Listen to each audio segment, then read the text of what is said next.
सुब्हानल्लाहि व बिहम्दिही अदद खल्क़िही व रिज़ा नफ्सिही व ज़ीनत अर्शिही व मिदाद कलिमातिही।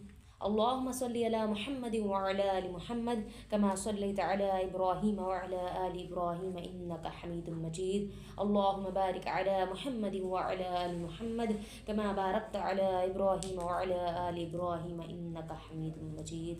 रब्बि इश्रह ली सदरी व यस्सिर ली अमरी वहलुल उक़दतम मिन लिसानी यफ़क़हू क़ौली। Rabbi ज़िदनी इल्मा, rabbi ज़िदनी इल्मा। बिस्मिल्लाहिर्रहमानिर्रहीम। आज हम शुरू करने जा रहे हैं सूरतुल बक़रा। कल हमने सूरतुल फ़ातिहा अपनी कंप्लीट कर ली थी अल्हम्दुलिल्लाह। आज हम शुरू करने जा रहे हैं सूरतुल बक़रा। अब इस सूरत को शुरू करने से पहले हमें थोड़ी सी इसकी हिस्ट्री देखनी है, इसके बारे में इसकी फजीलत देखनी है, फिर हम इंशाल्लाह आगे सूरत के ऊपर चलेंगे। अब जिस तरह से सूरतुल बक़रा जो है, सूरतुल बक़रा मदनी सूरत है। मदनी सूरत इसलिए इसको कहा जाता है क्योंकि ये मदीना में नाजिल हुई। और इसका जो मतलब है, बक़रा का मतलब है गाय। बक़रा का मतलब क्या है? गाय। अब यहाँ पर ये अगर हम कहें कि इसका जो है सूरतुल बक़रा का नाम जो है बक़रा इसलिए रखा गया क्योंकि इसके अंदर गाय का वाक़या आया है, तो ये बात ठीक नहीं कि इसके गाय के वाक़े की वजह से इसका नाम सूरतुल बक़रा रखा गया है। लेकिन अक्सर किताबों में होता है, बल्कि हर किताब में ये होता है असूल कि भाई जो नाम लिखा हुआ है, मजमून का जो नाम है, उसके अंदर वही चीज़ होगी। जिस तरह से अगर मैं कहूँ कोई किताब खरीदूँ कि खुश रहने के गुर, तो उसके अंदर हर बात ये की गई होगी कि हम खुश किस तरह रह सकते हैं। उसमें कोई और बात नहीं की होगी, इसमें कोई कुकिंग की बात नहीं कर देंगे। उसके अंदर क्या होगा, अगर मजमून बाहर लिखे कि खुश रहने के गुर, तो उसके अंदर खुशी की ही सारे गुर बताए गए होंगे, ठीक है ना। तो उसके अंदर कोई और इधर उधर की बात नहीं की होगी। लेकिन कुरान पाक के अंदर जो है इस तरह नहीं होता। अगर किसी वर्ड के ऊपर यानी कि कोई सूरत है, जिस तरह सूरत का नाम है बक़रा, गाय का, तो इसके अंदर सिर्फ गाय की बात नहीं हो रही, इसके अंदर हर तरह के और तरह के मजमून भी हो रही हैं। इसलिए क्योंकि देखें, अब अरबी जो ज़ुबान है बहुत वसी ज़रूर है, लेकिन है तो एक इंसान की ज़ुबान, यानी इंसानी ज़ुबान है। तो इसलिए ये इसके अंदर इतनी वुसअत नहीं, ये इतनी वसी नहीं कि कुरान पाक के पूरी एक सूरत का मजमून एक लफ्ज़ में यानी कि ले आए। यानी इतनी इसके अंदर वुसअत नहीं कि कुरान का पूरा जो पूरी सूरत है उसका मजमून बना के, यानी उस पूरे मजमून का एक वर्ड के ऊपर उसको यानी कि कवर कर सके।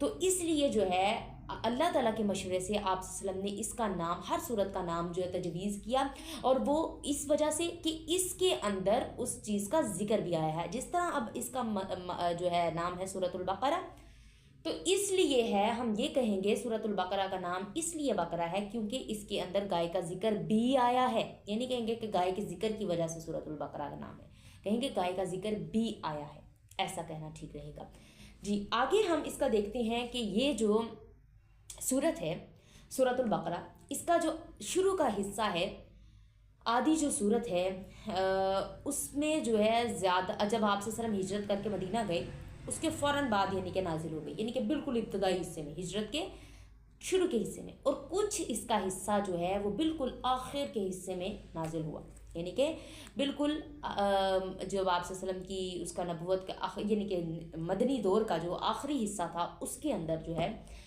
कुछ ये जो है आदि सूरत नाजिल हुई। तो इसका जो है जो आखिरी जो रुकू है, आखिरी जो आमन और रसूल वाला रुकू है इसका, वो वाली आयतें मदीना में नाजिल, मक्का में नाजिल हुई थी आप सल्लम पर, लेकिन मौका की मुनासबत देखते हुए आप सल्लम ने उसको मक्की सूरत के अंदर, मदनी सूरत यानी सूरतुल बक़रा के अंदर इंक्लूड करवा दिया। क्योंकि हमें कैसे पता चलता है कि ये जो है मदनी ये मक्की सूरत थी, मक्की दौर में नाजिल हुई थी आप सल्लम पर आमना रसूलू, और ये जो है हमने मदनी दौर में जाकर इस सूरत में ऐड आप सल्लम ने करवा दी। ये इसलिए कि जब आप सल्लम को खुशखबरी दी गई दो नूरों की, जब एकदम नाजिल हुए, दो नूर नाजिल हुए आप सल्लम पर, जब हमने जो पिछली बात की थी पिछली लेक्चर में कि आप सल्लम पर क्या हुआ थे, दो नूर नाजिल हुए थे। कौन कौन से फरिश्ते ने बताया था कि एक नूर सूरतुल फ़ातिहा है और एक सूरतुल बक़रा की आखिरी आयात है, तो वो आप सल्लम पर मक्का के दौर में नाजिल हुई थी, ठीक हो गया। आगे हम देखते हैं कि इसकी नाजिल होने की वजह क्या थी, शान नज़ूल इसका जिसको कह लें। देखें, जब तो आप सल्लम मक्का में थे तो मुसलमानों का पाला किसके साथ था? मुशरिकीन मक्का के साथ। उनको क्या ज़रूरत थी सिखाने की? वो शिरक पे तुले हुए थे, बुत परस्ती करते थे, उनके अंदर इस तरह की अखलाकियात की कमी थी। उनको क्या यकीन दिलवाना था? उनको बात करनी थी अल्लाह की तौहीद की, कि अल्लाह एक है, उसके अलावा कोई शरीक नहीं, ये बुत वगैरह कोई चीज़ नहीं। ये जो है ना, इस बात पर उनको लेके आना था मुशरिकीन को। और फिर ये बताना था कि मलाइका हैं, फरिश्ते हैं, अल्लाह ताला की मखलूक हैं, और फिर ये बताना था कि अम्बिया जो गुजर चुके हैं उनके ऊपर यकीन करवाना था, आसमानी किताबों पर उन पर यकीन करवाना था। इसलिए जो मक्का दौर में नाजिल हुई जो चीज़ें वो इस पर बेस करती हैं। लेकिन जब मदनी दौर आया, मदीने में आप सल्लम हिजरत करके आ गए, तो तब क्या हुआ कि अब मुसलमानों का पाला सिर्फ मुशरिकीन मक्का के साथ नहीं था। अब आगे कई कई जो है ना ग्रोह खुले हुए थे। मुहाजिरीन थे, अंसार थे, और फिर वहाँ पर क्या थे, यहूदी थे, फिर मुनाफिकीन थे, और ये जो है मुनाफिकीन और यहूदी ये मुशरिकीन के साथ मिले हुए थे। अब यहाँ पे ज़रूरत थी कि अब ये देखिए ना, जब एक घर हो ना तो उसके अंदर एक ही कानून चलाया जाता है, लेकिन अगर ज़्यादा ग्रोह बन जाए ना तो उसके अंदर ज़रा ज़रूरत होती है कि उनको लेके किस तरह चलना है, उसके बारे में कोई कवानीन बनाए जाते हैं लोगों के दरमियान कि भाई क्या असूल होने चाहिए, ठीक है ना। तो फिर यहाँ पे फिर मदीना में जब हिजरत करके गए तो अल्लाह ताला ने जो शुरू के जो है रुकू 15 रुकू, शुरू के 15 रुकू जो हैं वो इस बात पर हैं कि जो है ना इनकी अखलाकी तरबियत की गई। यानी क्योंकि बताया गया सारा कि बनी इसराइली और ये इन्होंने किस तरह से जो है बिगाड़ पैदा किया, अम्बिया को किस तरह से कत्ल किया, किस तरह से इन्होंने जो है ना बदमज़हबी फैलाई। तो उनको ये बताकर, यानी कि आप सल्लम पर ये नाजिल करके सूरतें, तो अल्लाह ताला ने यानी ये आयतें नाजिल करके अल्लाह ताला ने पैगाम दिया वहाँ के उस टाइम मौजूद लोगों को जो मदीना में मौजूद थे कि भाई किस तरह से इन्होंने अपनी अखलाकी तरबियत ठीक करनी है और किस तरह से यानी अपना मामला ठीक करना है। और आखिरी जो 23 रुकू हैं, यानी सूरतुल बकरा के जो आखिरी 23 रुकू हैं वो इस बात पर यानी कि मबनी है कि कानून, रसूमात, माशरती माशी तरीक़ाकार कि किस तरह से रहना है, किस तरह। इसी तरह तो आपसे सल्लम ने कहा था ना कि एक इंसारी का हाथ मुहाजिर के हाथ में देकर कहा कि तुम आपस में भाई भाई हो, क्योंकि ये कानून बनाए, क्योंकि लोग बिखर गए थे ना, 2-2, 3-3, 4-4 ग्रोह बन गए थे। इसके अंदर कौन कौन से ग्रोह थे? मदीना में गए थे तो किन किन के साथ पाला पड़ा था? मुहाजिरीन, अंसार, और फिर मुनाफिकीन और यहूदी, और जो मुशरिकीन तो उनके अगेंस्ट में खड़े हुए थे। अब यहाँ मदीना में ये बस ये जो है ना 4 लोग थे, ये 4 ग्रोह थे, ठीक हो गया। तो इनकी जो है इनका कोई यानी कि एक लेकर चलना प्लेटफॉर्म, तो उसके लिए कवानीन बनाने की ज़रूरत थी, तो वो अल्लाह ताला ने कुरान पाक में फिर कानून की बात की, ठीक हो गया। आगे अब हम देखते हैं कि सूरतुल बकरा जो है कुछ हिस्सों में बटी हुई है, यानी अल्लाह ताला ने कुछ इसको हिस्से बना के मुकर्रर किए हैं, यानी इतना हिस्से में इसकी बात, इतने हिस्से में इसकी बात, इतने हिस्से में इसकी बात। ये पॉइंट नोट कर लें कि सबसे जो पहला हिस्सा है सूरतुल बकरा का, जो शुरू का हिस्सा है, पहला रुकू जो है, पहले रुकू के अंदर अल्लाह ताला ने बात की है सबसे पहले मोमिनीन की, व उलाइका हुमुल मुफ्लिहून तक अल्लाह ताला ने किन की बात की है? मोमिनीन की। मोमिनीन की सिफ़ात बयान की हैं। फिर उससे अगली 2 आयात के अंदर अल्लाह ताला ने काफिरों की बात की है, काफिर को बयान किया है कि कुफर किस तरह से वो करते हैं, क्या काफिरों का क्राइटेरिया। फिर उसके बाद अल्लाह ताला ने आगे की 13 आयात जो हैं, अगला पूरा रुकू मुनाफिकीन के बारे में बयान किया है अल्लाह ताला ने। उसके अंदर क्या है? मुनाफिकीन की सारी बताई हैं कि किस तरह के मुनाफिक होते हैं। अब देखें कि ईमान वाले जो हैं, मोमिन जो हैं, उनके बारे में अल्लाह ताला ने काफ़ी बात की खुल के, लेकिन काफिर के बारे में सिर्फ 2 आयतें की और मुनाफिकीन के बारे में 13 आयतें की।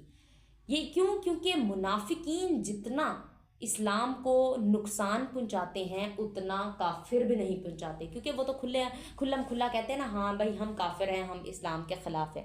لیکن یہ جو منافق ہیں یہ اوپر سے تو کہتے ہیں، جب مسلمانوں کے ساتھ ملتے ہیں اللہ تعالیٰ قرآن پاک میں فرماتے ہیں نا کہ جب مسلمانوں سے ملتے ہیں تو کہتے ہیں ہم بھی ایمان لائے، لیکن جب اپنے شیطان سرداروں کے پاس الگ ہوتے ہیں تو کہتے ہیں ہم تو تمہارے ساتھ ہیں، ہم تو مسلمانوں کا مذاق اڑانے والے ہیں. تو اس طرح سے یہ کیا کرتے تھے. اب یہی جو 3 ٹاپکس ہیں، یعنی سب سے پہلے بات کی منافقین کی، پھر بات کی کفار کی، اور پھر بات کی منافقین کی. سب سے پہلے مومنین، کفار اور منافقین کی بات کی پہلے پارٹ میں. اب جو سورۃ البقرہ کا آخری پارٹ ہے، آمن الرسول سے جو شروع ہوتا ہے، وہ اللہ تعالیٰ نے دعا بنا کر یہ سارے تینوں پارٹس اس کے اندر ڈال دیے. سب سے پہلے آمن رسول سے وہ جو ہم بات شروع کرتے ہیں، دعا کرتے ہیں، وہ مومنین کی اللہ تعالیٰ نے بتا دی صفات، اور ہمیں سکھایا کہ کس طرح سے ایمان لانے والے کی ہم نے دعا کرنی ہے کہ اللہ ہمیں ایمان کی توفیق دے. پھر اللہ تعالیٰ نے منافقین کی بات کر دی کہ بھائی جس طرح سے ان کے اوپر بوجھ ڈالا، اللہ ہمارے اوپر اس طرح کا بوجھ نہ ڈالنا. یعنی منافقین کو پہلے ہدایت دے، یعنی کہ ان کو اسلام کے پر آئے، انہوں نے سیکھا، آپ صلی اللہ علیہ وسلم کے پاس بیٹھے اور پھر اندر سے منافقت کی تو ان کے اوپر ایک بوجھ پڑ گیا نا. اور پھر اللہ تعالیٰ نے کفار کی بات کر کے، یعنی کہ آخری اس میں رکوع میں کفار کی بات کی. اور یعنی یہ جو سٹارٹ میں 3 باتیں ہو رہی ہیں نا، تینوں ایکسپلینیشن ہو رہی ہیں، اس کو آخر میں دعا بنا کے اللہ تعالیٰ نے آخری حصے میں ہمارے آگے پیش کر دیا. پھر اس کا جو دوسرا حصہ ہے سورۃ البقرہ کا، وہ سٹینڈ کرتا ہے حضرت آدم علیہ السلام کی اس پر، یعنی کہ کس طرح سے ان کو بنایا، کس طرح سے یعنی کہ ہماری تخلیق پر. ٹھیک ہے. پھر ایک اگلا حصہ ہے وہ بنی اسرائیلیوں پر سٹینڈ کرتا ہے کہ بنی اسرائیلی کس طرح سے، یعنی کہ بنی اسرائیل پر کیسے ان پر جو ہے نام کیا نام لیتے ہیں، اللہ تعالیٰ نے انعامات کیے، ان کی سارے واقعات بتائے اور انہوں نے کس طرح سے ناشکری کی نا. پھر اس کے اگلا جو ہے ٹاپک وہ ابراہیم علیہ السلام کا کیا. اب یہ سوچنے کی بات ہے کہ بھئی سب سے پہلے یعنی اسماعیل یہ بنی اسرائیلی کی بات کی، اس کے آگے فوراً حضرت ابراہیم علیہ السلام کی بات کیوں کر دی؟ کیونکہ یہ جو بنی اسرائیلی تھے یہ پیچھے سے حضرت اسحاق علیہ السلام کی اولاد میں سے تھے. حضرت اسحاق علیہ السلام جو کہ ابراہیم علیہ السلام کی اولاد تھے. تو یہ کہا کرتے تھے سارے نبی ان کے پاس، یعنی ان میں سے آئے. سب سے پہلے ابراہیم علیہ السلام، ان کے بعد اسحاق علیہ السلام، پھر یعقوب علیہ السلام، ان کے بعد پے در پے ان میں بہت سے نبی آئے. اور ان کو پکا یقین تھا کہ جو آخری نبی ہے نا وہ بھی ہم میں سے ہی آئیں گے، یعنی ہماری آگے نسل میں سے ہی جو ہے آخری نبی آئیں گے.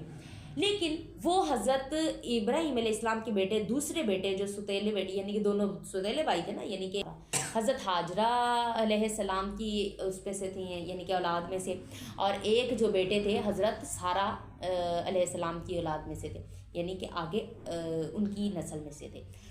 تو اب یہ جو حضرت اسحاق علیہ السلام بیٹے تھے ابراہیم علیہ السلام کے، تو ان سے لڑی در لڑی جو ہے نا انبیاء کرام آتے گئے. تو اب جب آپ صلی اللہ علیہ وسلم آئے تو وہ حضرت ابراہیم علیہ السلام کے بیٹے اسماعیل علیہ السلام کے آل میں سے آئے. ان کے بعد اسماعیل علیہ السلام کے بعد ادھر کوئی نبی نہیں آیا، لیکن جا کے کتنی پشت پشت آپ صلی اللہ علیہ وسلم کی پیدائش ہوئی. تو ان کو یہ تکلیف تھی کہ ہمارے اندر ہماری آل میں سے آپ صلی اللہ علیہ وسلم کیوں نہیں آئے، آخری نبی ہمارے آگے سے کیوں نہیں ہے. حالانکہ پیچھے سے وہ دونوں بھائی تھے، ایک ہی ان کی نسل بنتی ہے، لیکن انہوں نے ستیلا پن کہہ لیں، اس کی وجہ سے انہوں نے یہ چیز آڑے لے کر آئے، یا جو ہے کیا نام لیتے ہیں ان کو یہ کیا یعنی کہ وہ تھا. لیکن یہ کہتے تھے کہ ہماری آل میں سے آنا چاہیے تھا، یعنی کہ جو آخری نبی تھا وہ ہمارے میں سے ہی آئے. تو اللہ تعالیٰ نے ابراہیم ان کے بنی اسرائیلی کے واقعے کے بعد فوراً ابراہیم علیہ السلام کا واقعہ بیان کر کے اس لیے بتایا کہ تم یہ مت بھولو کہ وہ بھی تمہارے باپ ہیں، یعنی کہ اگر وہ تمہارے باپ ہیں تو اسماعیل علیہ السلام کے بھی وہ باپ ہیں. تو یہ دونوں نسلیں اگر چلتی ہیں تو یہ آپ ہی لوگوں کی یہ بنتی ہیں، یعنی کہ آپ میں سے اگر نہیں، آپ کے یہ پیچھے پشت در پشت حضرت اسحاق علیہ السلام تک ملاتے تھے نا. یعقوب علیہ السلام سے بنی اسرائیلیوں کا نام شروع ہوا تھا. تو یہ پیچھے یعنی کہ ابراہیم تک نہیں لے کے جاتے تھے.